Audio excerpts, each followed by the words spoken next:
Bienvenidos al canal Guerreros. Como les dije en la presentación, este canal fue creado para compartir las pequeñas investigaciones que hago, todas ellas abiertas a diferentes posibilidades. Como dijera mi benefactor, el mundo está lleno de secretos, que la vida no nos va a alcanzar para conocerlos todos. En esta ocasión les comparto un audio del programa de radio llamado Relatos del Lado Oscuro con fecha 26 de diciembre del 2016. En este programa, el locutor nos presenta su investigación sobre los duendes. Espero les guste y abra más sus mentes, que comprendan que el mundo no es, como nos lo enseñó, la escuela, la televisión y el radio. Interesante este relato de las ratas. Suena bien. Ojalá lo haya disfrutado y bueno, es una historia muy interesante junto con toda esta dinámica de esta pareja que escribía de esta manera. Pero es lunes. En los lunes nos gusta platicar de cosas muy inusuales, como son las criaturas, tanto criptozoológicas como de muchos otros estilos. Y uno de los casos clásicos, de los que siempre se habla, es de los duendes. Aquí en Relatos del Lado Oscuro, en más de una ocasión hemos tenido oportunidad de platicar con personas al aire que han visto algún tipo de criatura que pudiera interpretarse como un duende. Pero hay una historia interesante. Es 1934, si estoy en lo correcto, en un lugar muy muy frío que se ubica en las montañas conocidas como las montañas de San Pedro. Este es un lugar que en esa época, en 1934, solía ser un sitio sumamente solitario. El caso es que en aquel año de 1934, una pareja de campesinos, de gente que se dedicaba a explorar y extraer oro de las montañas, se encontraba trabajando ahí, más o menos a unos 100 kilómetros de la ciudad más cercana, que era Casper, en Wyoming, en Estados Unidos. La pareja de gambusinos, que eran Frank Carr y Cecil Main, estaban trabajando sobre de una posible veta de oro. Habían encontrado numerosas pepitas regadas en una vieja caverna. No era fácil seguir el rastro de una veta, pero el hecho de encontrar pequeñas piedrecillas les permitía pensar que habría un yacimiento natural de oro en aquel lugar. Y por supuesto, el oro en aquel entonces, al igual que ahora, tenía un valor enorme. El hecho es que aquella gente, aquellos dos, se dieron a la tarea de colocar explosivos para seguir buscando yacimientos de oro dentro de aquella vieja caverna, de aquella caverna extraña. Aquel enero de 1934, con un frío bárbaro, colocan las cargas de dinamita y de pronto revientan aquello. Habían estado muchos días tratando de entrar en lo que parecía ser un hueco detrás de una pared de roca. Esta caverna en particular, además, era una caverna que tenía varias historias. La gente de por allá de Wyoming, los antiguos indios de Wyoming, hablaban de criaturas que habitaban las cavernas. Pero no hablaban de personas normales ni de animales extraños, sino de una raza diminuta. Una raza de personas pequeñitas, muy feroces, muy sanguinarias, y que de hecho, según la tradición antigua, había puesto en riesgo a la propia gente de aquellas tribus indígenas por la ferocidad que tenían, hasta que un día desaparecieron. Sí, desaparecieron. El caso es que en ese mismo lugar se encontraban Frank y su socio, preparándose para dinamitar una pared que separaba de una posible caverna. Ya habían encontrado numerosas pepitas de oro que daban indicios de lo que estaba por venir. Y también lo que parecía ser una posible mina natural, es decir, una oquedad dentro de la roca que se había formado de manera natural. Era algo que les resultaba muy atractivo porque permitiría explorar las vetas directamente. El hecho es que una vez hecha la explosión, una vez dinamitada la pared, los dos gambusinos ingresan para ver qué había. Y lo que encuentran les llama la atención horriblemente. Había una pequeña momia dentro de un hueco de la roca. Estaba esta criatura pequeña, un duende pequeño. Los dos gambusinos, tampoco era la época de las cavernas, era una época de 1934, comenzando el año de 1934, y aquellos dos eran personas que se dedicaban a explorar minas, habían visto esto muchas veces. Es decir, ver paredes de roca, ver dinamitado un hueco, lo que fuera. Conocían las cavernas y de pronto encontraban esto. Bueno, obviamente les sorprende muchísimo y les causa bastante miedo, pero deciden aguantar su temor y echarle un ojo más de cerca, por lo que toman aquel pequeño cuerpo y lo llevan al exterior, y a la luz del día aquello era todavía más feo. Parecía una verdadera gárgola y tenía una especie de sonrisa macabra que era difícil saber si era parte de la expresión del difunto aquel o si se le había deformado la cara, lo que fuera. Pero era tan extraño que deciden envolverlo, meterlo en una caja de zapatos y trasladarlo a Casper, que era la población más cercana, a algo así como 1.5 horas de distancia, casi 2 horas. Durante todo el trayecto trataron de ponerse de acuerdo sobre qué era lo que habían encontrado, pero era muy difícil saberlo. Y había otra cosa: ambos coincidieron en que no había por dónde entrar a la caverna. No había una entrada, no había un agujero en ningún lado. Durante el tiempo que estuvieron ahí dentro, tratando de explorarla, no habían encontrado ningún acceso. Era muy raro. Por fin, cuando llegan a Casper, se presentan en el hospital local. Ahí los atiende uno de los médicos y bueno, les produce un ataque de risa el hecho de que un par de montañeses gambusinos hubieran encontrado un duende. Pero cuando aquella pareja de gambusinos saca la cajita de cartón y les muestra lo que contiene, hubo un profundo silencio y una expresión de horror, porque aquello era muy feo.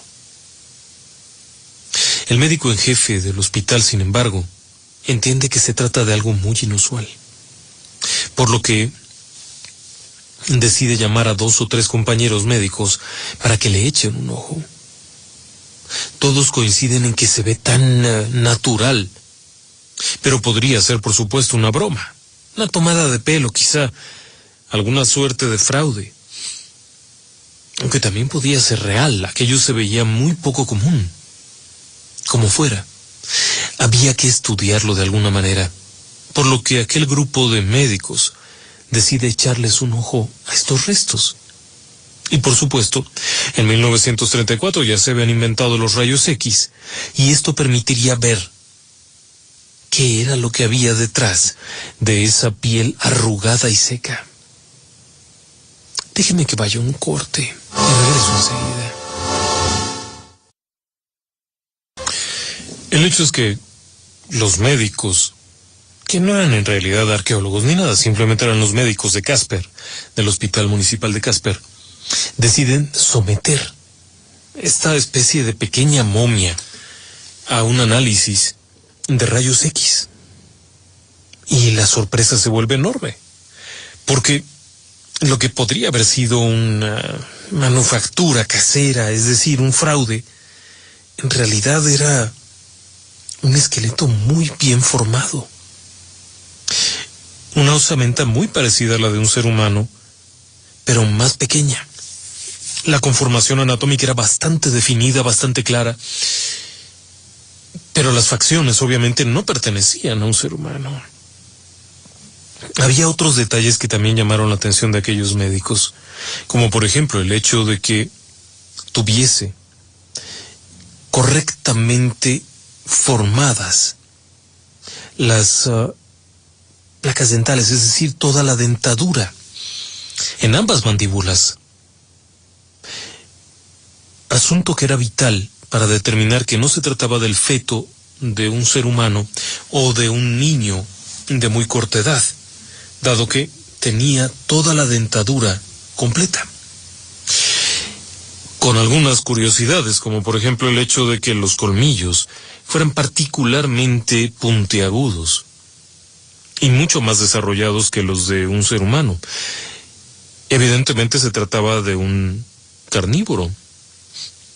Difícilmente habría sido un depredador porque su osamenta era muy menuda y era una criatura de piernas muy cortas que difícilmente podría haber alcanzado a cualquier presa, pero definitivamente podría haber sido un carroñero. Había otros detalles que también resultaban muy intrigantes. Por ejemplo, el tono de la piel. Sí, el tono de la piel era algo peculiar. Revelaba la posibilidad de que aquella criatura estuviese ahí desde hace mucho tiempo. La apariencia era muy rugosa, seca completamente, totalmente deshidratada, y había sufrido un proceso de momificación natural, digámoslo así, probablemente por el paso del tiempo.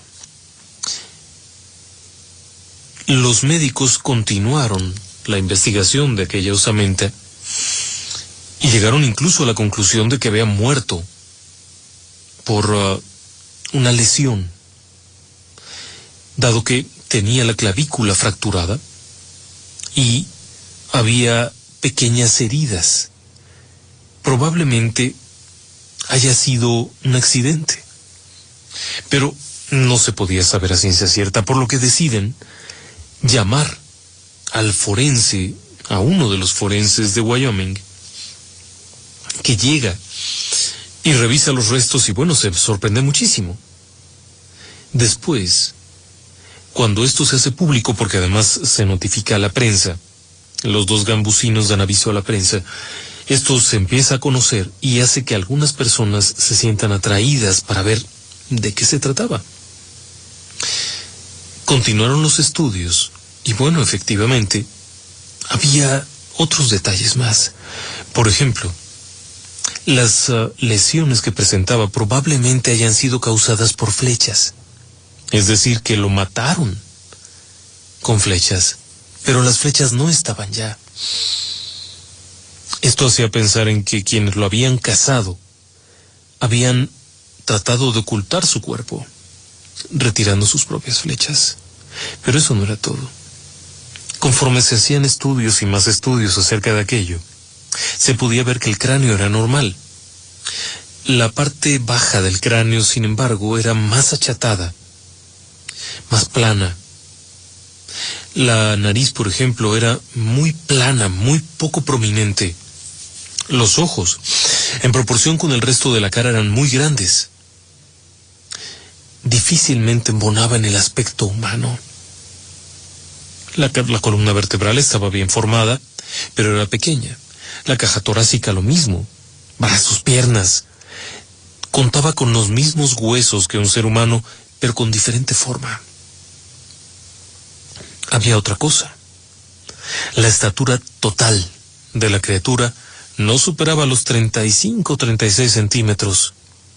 Probablemente en vida hubiese llegado a medir quizá 40. Era demasiado pequeño. Se descartó la posibilidad de un feto, obviamente, porque tenía toda la dentadura completa. Pero además había sido cazado. Tenía heridas, probablemente de flecha.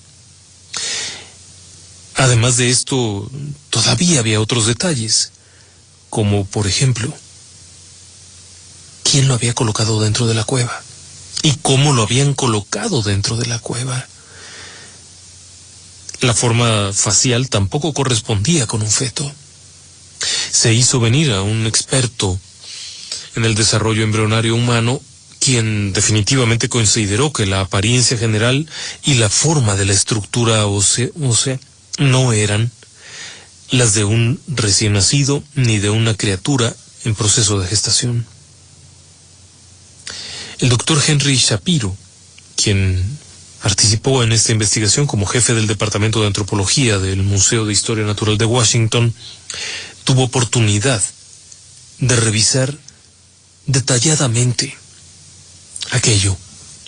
Y obviamente coincidía en que no se trataba de un feto, ni de un recién nacido, sino de un adulto. Conforme siguió con sus estudios, concluyó que no solamente era un adulto, sino que era un adulto de unos 60 años. Sí. Se habían desarrollado ciertos espacios en el cráneo que se habían cerrado ya, las fontanelas que se llaman. Conforme pasa el tiempo, las fontanelas, que son estas grietecillas que hay en el cráneo, se van osificando y cerrando completamente. Al alcanzar la edad adulta, las fontanelas se han ido casi cerrando en su totalidad. En la edad avanzada, cuando ya se es adulto mayor, estas fontanelas están totalmente calcificadas y en lugar del tejido cartilaginoso blando, aparece este tejido oscuro y duro. Pero eso no era todo. La osamenta presentaba un deterioro en las cabezas de fémures, en las rodillas, propios de una persona de 60 años. Pero, ¿cómo podía ser una persona de 60 años de ese tamaño? ¿Era un fenómeno? ¿Era una persona que había tenido alguna forma de enanismo muy, muy exacerbado? Entonces había que investigar más. Los especialistas, acompañados de un grupo de arqueólogos, fueron a la caverna donde se encontró la momia. Obviamente, en una sociedad nativa no se esperaba encontrar grandes cosas, pero algo sí era un hecho. Los antiguos nativos americanos solían utilizar grandes cantidades de cerámica y dejaban muchos rastros de esta cerámica cuando salían de un lugar. Así, por ejemplo, en una sepultura tendría que haber muchos restos, objetos personales, pequeñas flechas, vasijas, pero no había absolutamente nada. El equipo de arqueólogos además también revisó en búsqueda de alguna pintura rupestre, pero no había nada. La cueva no había sido ocupada, no había restos de hollín, no había restos de carbón. Cosas propias de cualquier cueva no estaban presentes. Esto, lejos de aclarar cualquier cosa, obviamente lo complicaba todo. Si aquella criatura había vivido en un grupo étnico, siguiendo las tradiciones norteamericanas, de los nativos americanos, de los indios, de los Arapaho, de los Apache, Sioux, tendrían que haber dejado alguna evidencia. Pero en la caverna no había absolutamente nada. Como si nadie hubiera estado ahí, ni siquiera acampando una sola vez. Esto, por supuesto, sorprendió a propios y ajenos, porque alguien tuvo que haberlo sepultado. ¿Es cierto? Alguien tuvo que haberlo colocado dentro de aquella caverna. Pero, ¿por qué no hicieron absolutamente nada más? Los rituales funerarios eran complejos. Solían utilizar cualquier cantidad de cerámicas, figurillas, textiles, que no estaban ahí. Además, cuando llegó el experto espeleólogo, lo primero que señaló fue lo mismo que habían señalado los gambusinos. ¿Cómo lo colocaron ahí dentro? La pared rocosa que había que atravesar para llegar al espacio donde estaba la pequeña momia era un macizo de roca natural. No había otras entradas. Entonces, ¿cómo habían colocado ese cuerpo ahí? El doctor Frederick Smith, quien era curador del Departamento de Antigüedades Egipcias del Museo de Boston, decide echarle un vistazo cuando lee un artículo de Shapiro en donde habla de la pequeña momia. A él le intriga enormemente. El doctor Smith, Frederick Smith, era uno de los expertos norteamericanos más reconocidos en cuanto a momias se refiere. Era un egiptólogo y tenía una experiencia enorme analizando restos humanos momificados. Pero cuando observa aquello, le llama la atención que su apariencia y en general lo que pareciera ser un trabajo de momificación es muy parecido al de las momias de Egipto. Es decir, que alguien había trabajado aquello, no era tan natural, pero el parecido era fuerte. Como fuera, los estudios no tenían mucha trayectoria, no había para dónde ir con aquellos estudios, porque finalmente no conducían a nada. Cada puerta que abrían era una puerta sin salida. Cada paso que daban descubrían alguna excentricidad, pero no podían saber más allá. El fenómeno se resistía por todos los medios para dar algún indicio de realidad de lo que era aquella criatura. Déjeme que vaya un corte muy breve y regreso enseguida.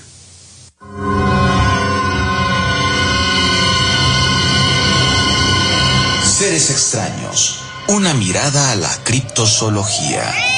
Llámanos al 273-3301 o 273-3302.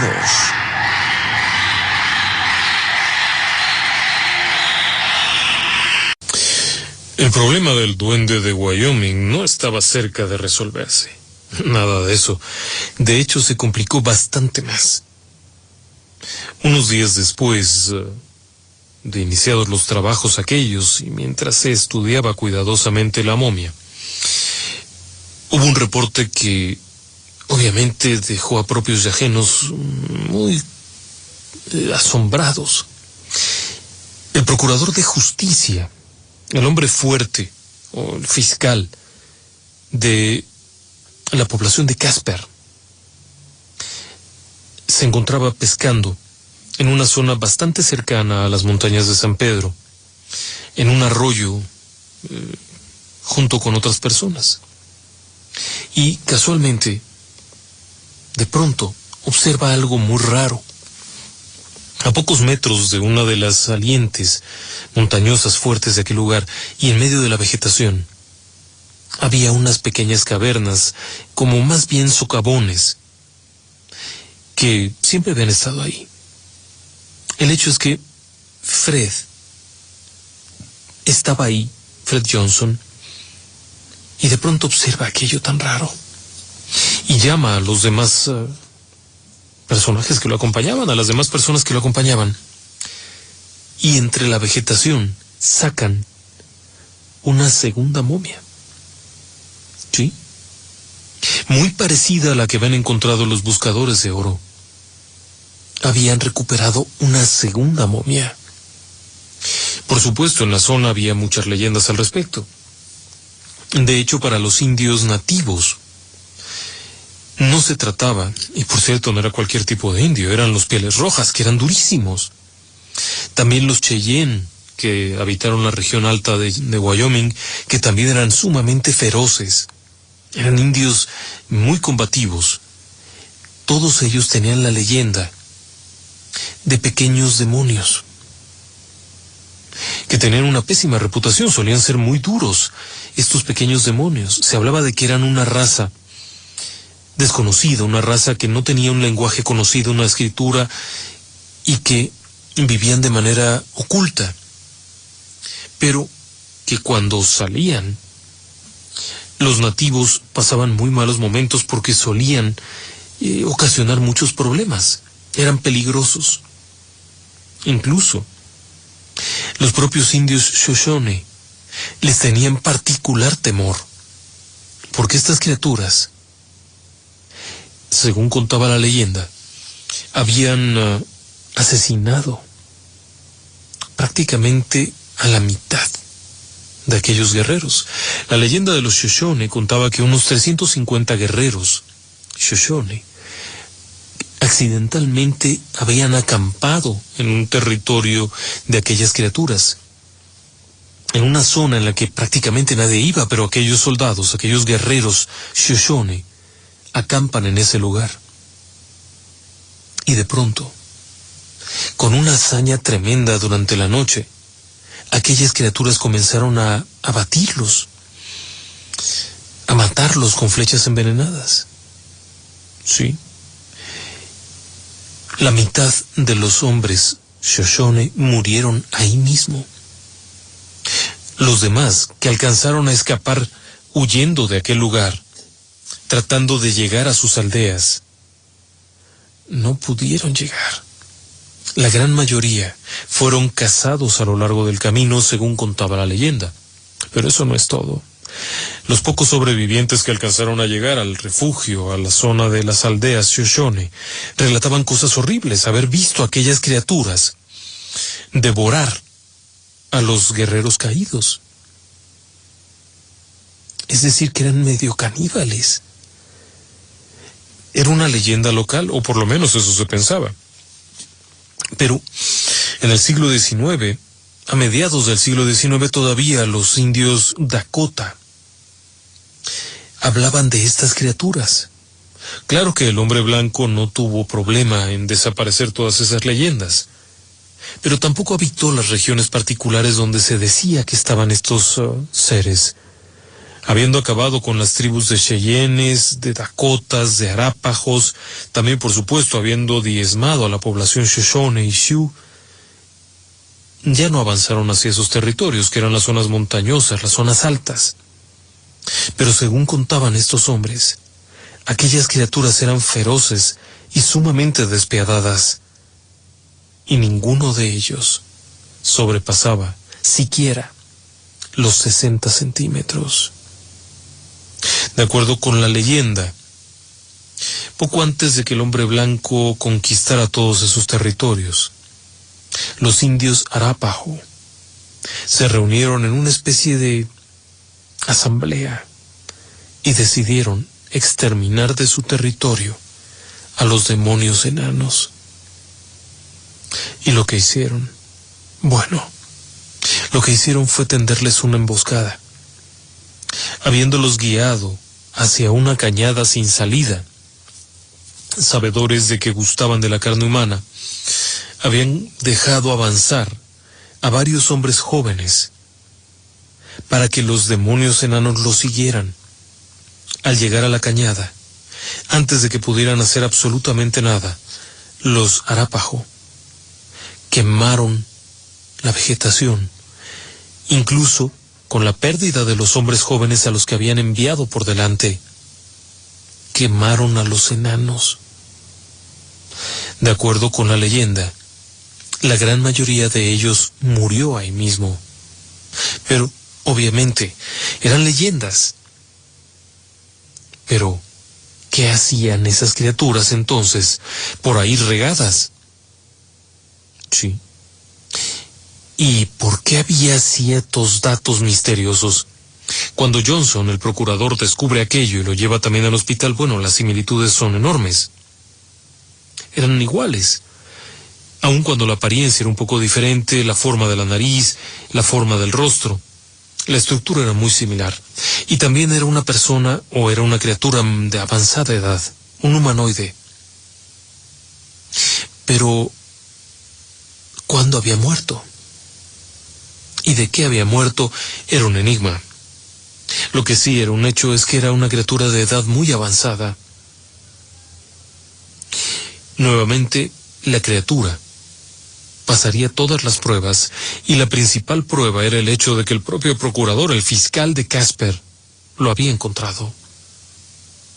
Paralelamente también se descubrieron varios datos interesantes, como por ejemplo el hecho de que había habido reportes hasta 1928 de extraños ataques del demonio enano, ¿sí? En las montañas de San Pedro y en la zona de las reservas Arapaho y Sioux había reportes de aquello, pero nadie le había puesto atención porque pensaban que eran mitos y leyendas de los indios americanos. Evidentemente, había algo más. Déjeme que vaya un breve corte y regreso enseguida.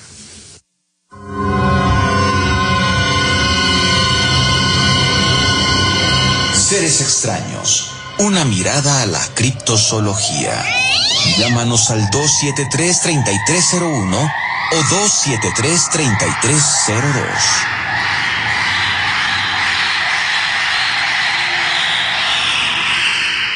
Durante un cierto periodo de tiempo, se encontraron algunas otras más de estas pequeñas momias. Algunas de ellas incluso fueron halladas por personas muy conocidas de la comunidad, como en el caso del procurador, pero también del propio pastor de la iglesia de Casper, quien encontró otra momia muy pequeña. También encontraron algunos restos muy inusuales, cabezas también de diminutas criaturas. Algo que llamó la atención porque los restos parecían pertenecer a un grupo de estos seres que había sido masacrado y mutilado. Exhibían señales de gran violencia.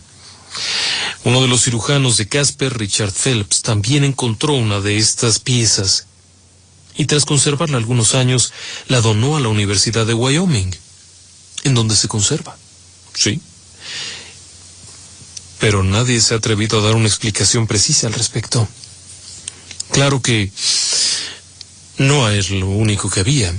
Hubo varios problemas, como por ejemplo, el hecho de que el grueso de las piezas desapareciera. ¿Sí?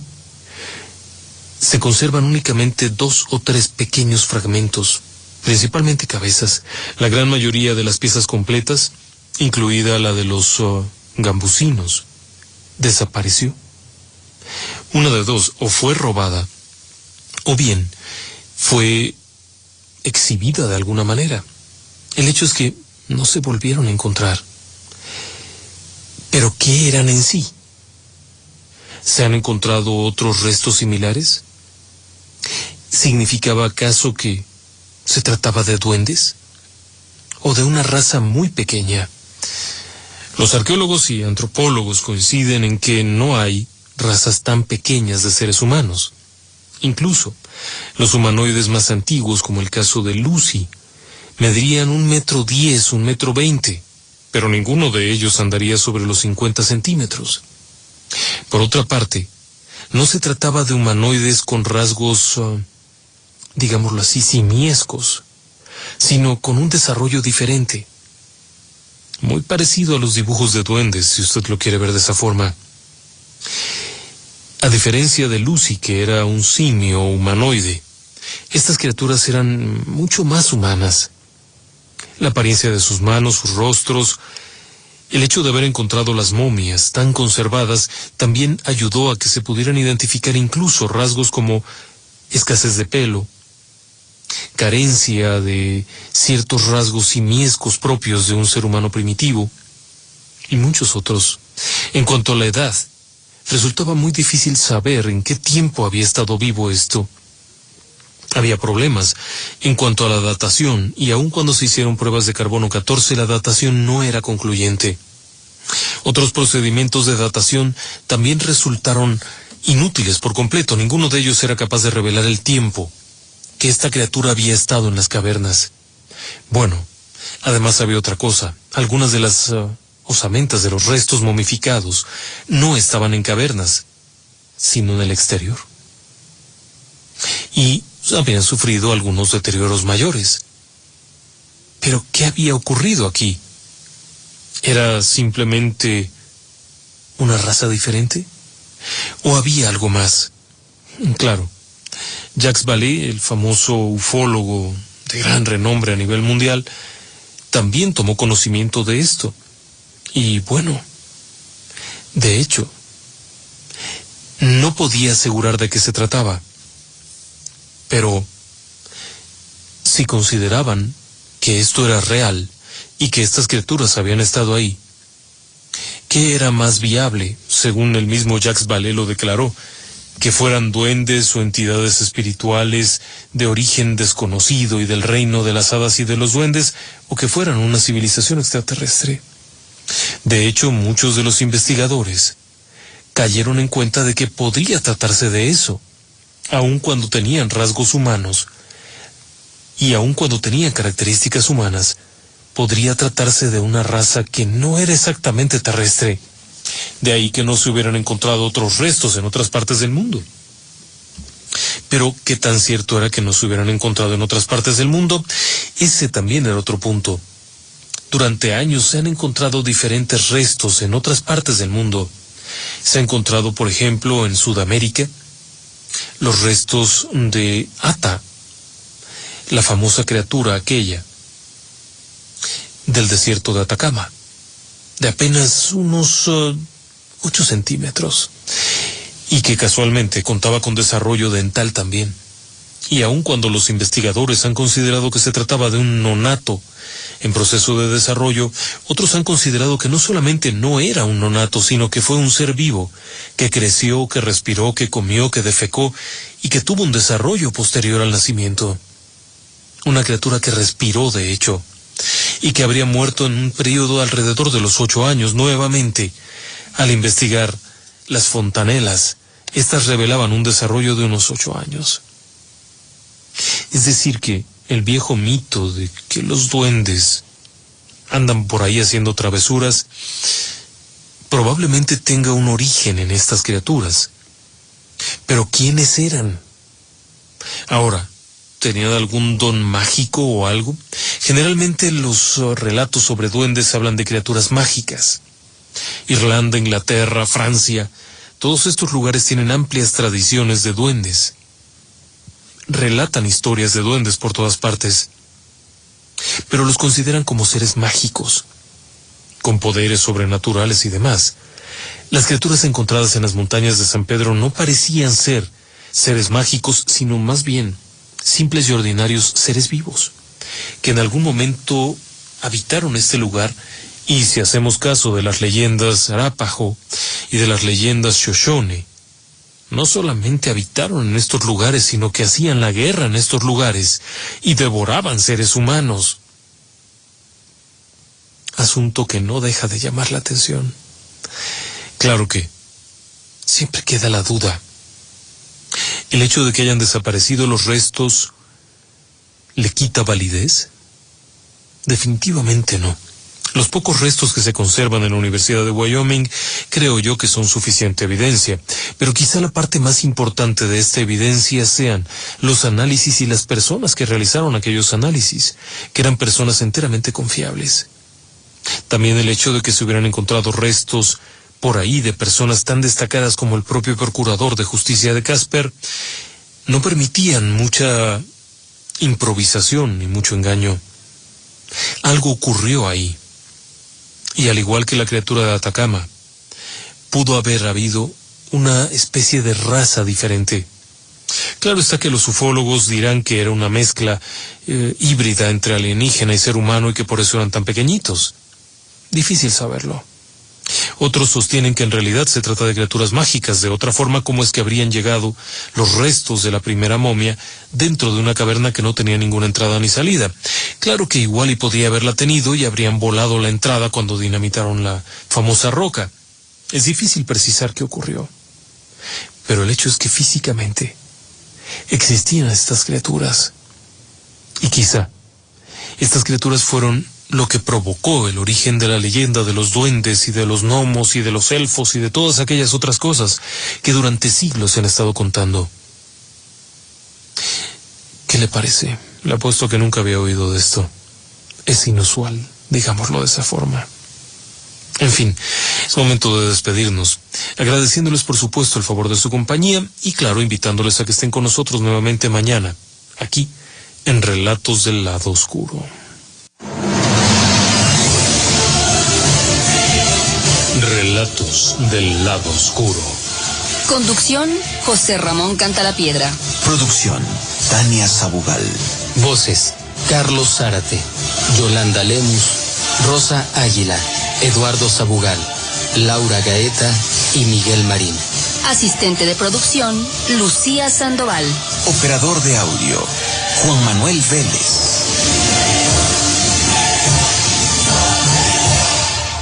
Buenas noches y que descansen en paz.